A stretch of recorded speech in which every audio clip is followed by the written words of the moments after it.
الخطأ الأول، ونرى ذلك على اللوحة التي بين أيدينا اليوم،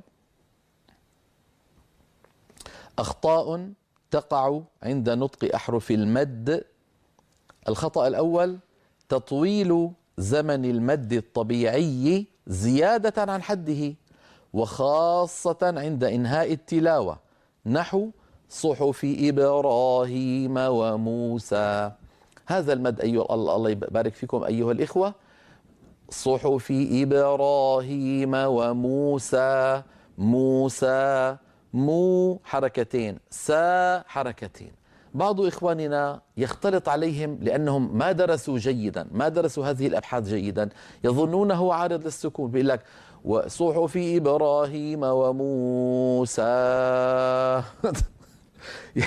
يظنون عارض للسكون. يا أخي هذا ما يصح، هذا العارض للسكون يجب أن يكون بعده حرف ساكن سكونا عارضا بسبب الوقف، هذا ليس بعده شيء. موسى هي مدود طبيعية لا يصح تطويلها عن حركتين.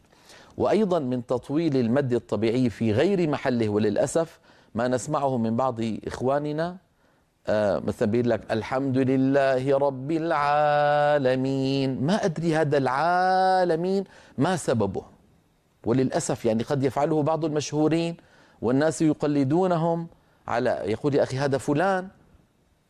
فيا أخي القاعدة حكم على الجميع، القاعدة حكم علي وعليك وعلى المشهور وغير المشهور والكبير والصغير. هذا المد رب العالمين، هذا مد طبيعي لا يزاد عن حركتين.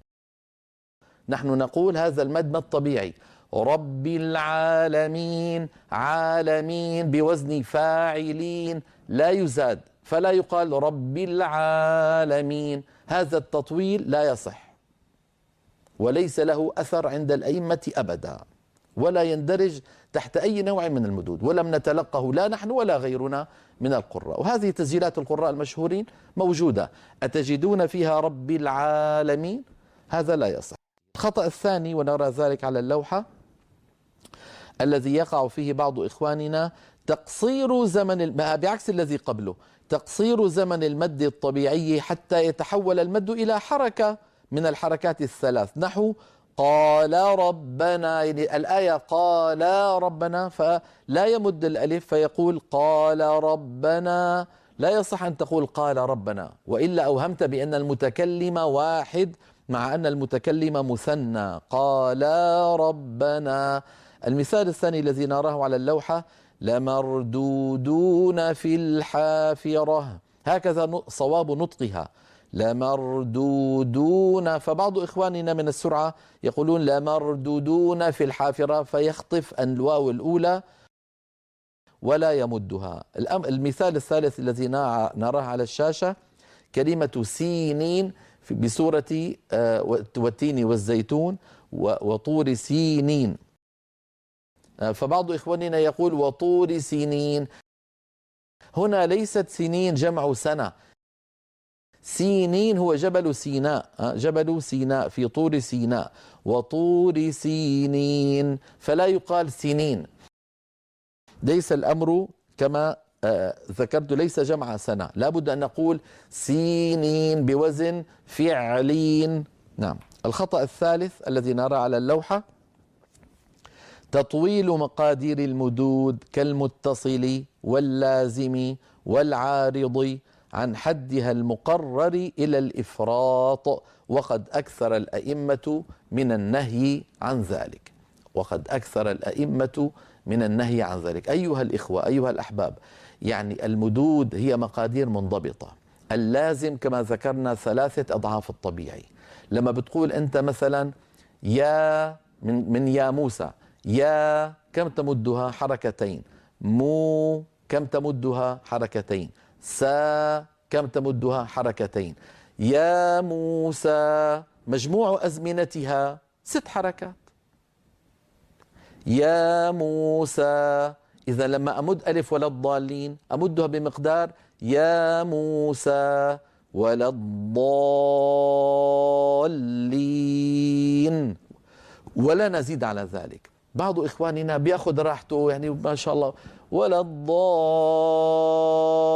وين يا أخي، وين رايح؟ مو على كيفك بتمد، هذا كلام الله، كلنا متبعون غير مبتدعين في هذا. ما يصح أن تترك لنفسك الزمام وهكذا، أو في الحروف المقطعة ألف لا يمد مد عجيب غريب. هذا لا يصح أيها الإخوة، لا يصح، لا يزاد عن 6 حركات اللازم. المتصل لا يزاد عن 4 أو 5، إما 4 أو 5. إن مددته 4 ضعف الطبيعي، يعني بمقدار موسى، عيسى. كم تمد؟ عي حركتين، سا حركتين، مجموعها عيسى 4 حركات. أولئك على هدى من ربهم وأولئك هم، ولا يزاد على ذلك، لا يزاد على. انتبهوا، الله يبارك فيكم. فهذه الأمور لا بد من الإتيان بها كالمقدار الذي نقل عن رسول الله صلى الله عليه وسلم، لا نزيد ولا ننقص. بقيت أشياء من الأخطاء التي تقع في حروف المد نكملها بعد الفاصل، فانتظرونا بارك الله فيكم. من جملة الأخطاء التي تقع عند نطق حروف المد ما نراه على اللوحة، وهو الخطأ الرابع، اللوحة في حلقة اليوم، وهو ختم صوت حروف المد بهمزة عند الوقف. هذا منتشر، نحو غفورا يوقف عليها خطأ، غفورا. تعدل يوقف عليها خطأ، تعدل. نسقي تقرأ خطأ، نسقي. نعم، ما سبب هذا الخطأ؟ الله يسلمكم. يعني الذي يخطئ ماذا فعل؟ الذي يخطئ ماذا فعل؟ وماذا علينا أن نفعل حتى لا نقع في ذلك؟ الذي يفعل ذلك خطأه أنه أقفل الوترين الصوتيين. نحن في حناجرنا الوتران الصوتيان اللذان بهما نتكلم. هذان الوتران هما مثل حرف في الإنجليزية، أو مثل رقم 7. كلما ابتعدا كلما صار المجرى الهوائي الصوتي واسعا، كلما اقتربا ضاق، فإذا التصقا انقفل الحلق تماما. قولوا مثلي لو سمحتم. مثلا من كلمة يأتون، قولوا طيب، قول وحاول تضغط تمشي الصوت، اضغط مهما ضغط خلص انقفل الحلقوم تماما. لماذا؟ لأن الوترين قد أغلقت طريق أمام الهواء، ما يمر ولا ذرة صوت. فهذا القفل يستطيع الإنسان أن يتحكم به. حروف المد لما تكون متطرفة يبقى الوتران بعيدين عن بعضهما، من أجل أن يبقى الصوت مارا ويتلاشى الصوت ويتخامد شيئا فشيئا، لا ينبتر. يعني اسمعوني، غفورا، را. هل لاحظتم الوتران لم ينقفلا، بقي الصوت تخامد وتلاشى. غفورا. مثلا تعدلوا، مثلا نسقي، قي. ولا نقول قي. إذا قلت قي الآن أنا تعمدت إقفال الوترين. تعدلوا، تعمدت إقفال الوترين. وكان الله عليما حكيما. هل سمعتم الهمزة في الآخر؟ حكيما، خرجت همزة. ما سبب خروج هذه الهمزة؟ تعمدي إقفال الوترين، فهذا لا يصح. ويعني بعض المشهورين يعني كان يخرج منه سهوا أحيانا، يعني بعض ما بدنا نسمي، الله يرحمهم صاروا في دار الحق، لكن إن سمعتموه من بعض المشهورين الذين نكل لهم كل التقدير، هذا يعني الحرف هذا لم ينضبط مع هذا القارئ أو سهى فيه، إما لم ينضبط معه وإما سهى فيه. لا يقلد مهما كان مشهورا.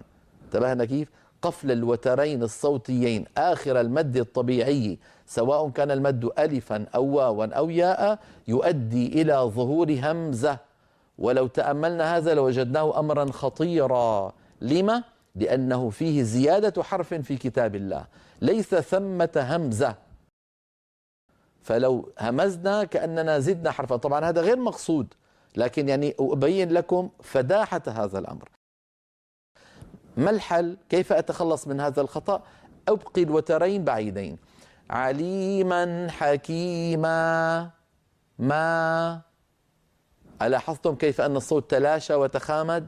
تعدلوا لو، فبقي الصوت، بقي الحلقوم مفتوحا والصوت تخامد إلى أن تلاشى.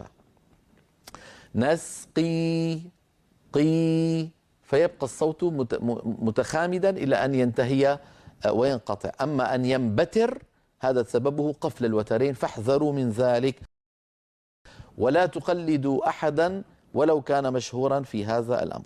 الخطأ الخامس والأخير الذي نذكره اليوم في عند نطق حروف المد خلط صوتها، أي حروف المد الثلاثة، بشيء من صوت الغنة، نحو الرحمن، الناس، تعملون، يوقنون، نستعين، العالمين.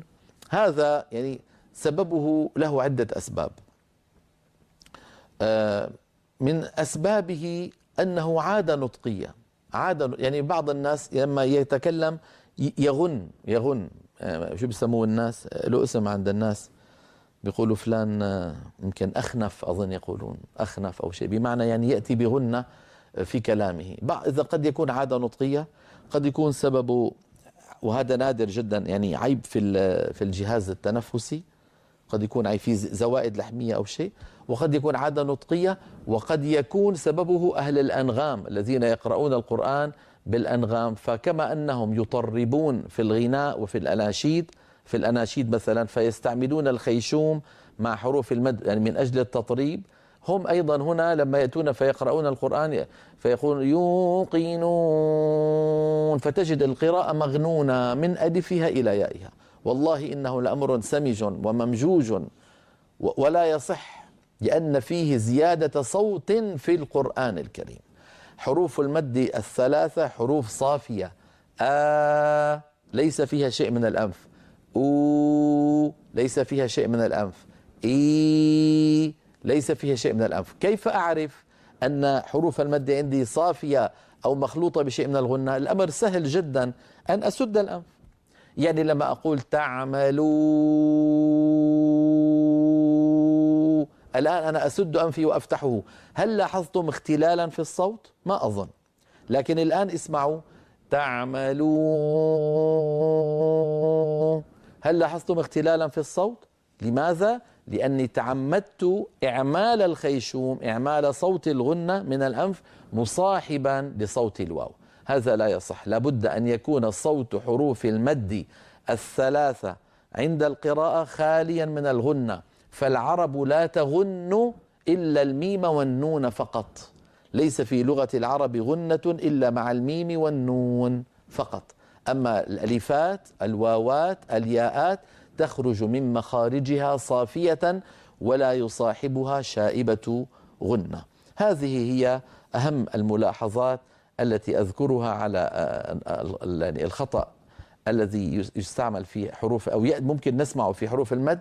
أضيف إليها أمرا سادسا ما ذكرته، لأنه غالبا ما يظهر إلا عند الذين يقرؤون بالأنغام وبكذا، وهو ترقيص المدود.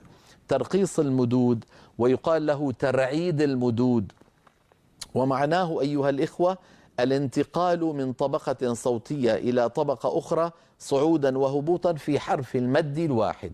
هذا أكثر أئمتنا من النهي عنه، سموه الترعيد لأنه يرعد صوته، سموه التطريب، سموه الترقيص. يعني عدة مؤلفين كل واحد كان يعبر عنه بأسلوبه، وخلاصته هزهزة المد. يا هذا ايش هذا؟ صار اغنيه يا جماعه، ما بيصح هذا الامر.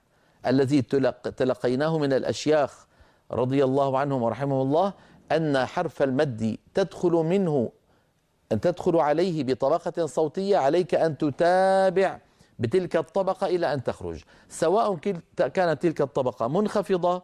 مثلا واحد بيقول يا أيها الذين آمنوا، يا طبقة منخفضة خشنة، المهم دخل بطبقة يخرج منها ولا يهزهز. أو كانت طبقة مرتفعة حادة، يا أيها الذين آمنوا إذا إلى آخره من الآيات. فالمهم المد يكون على وتيرة واحدة، سواء كان ألفا أو واوا أو ياء، ولا يرقص المد، وهذا منهي عنه. وأخطر ما يكون إذا كان التقطيع شديدا فيؤدي كما قال أئمتنا إلى تحول الألف إلى ألفات، والواو إلى واوات، والياء إلى ياءات. كل طبقة كل هزة تعطيك واوا جديدة. يعني هذا أمر خطير.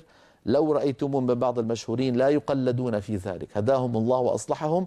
هذا خلاف المنصوص، وهذا خلاف المروي، وهذا خلاف ما تلقي بالأسانيد المتصلة عن رسول الله صلى الله عليه وسلم، فلينتبه إلى ذلك.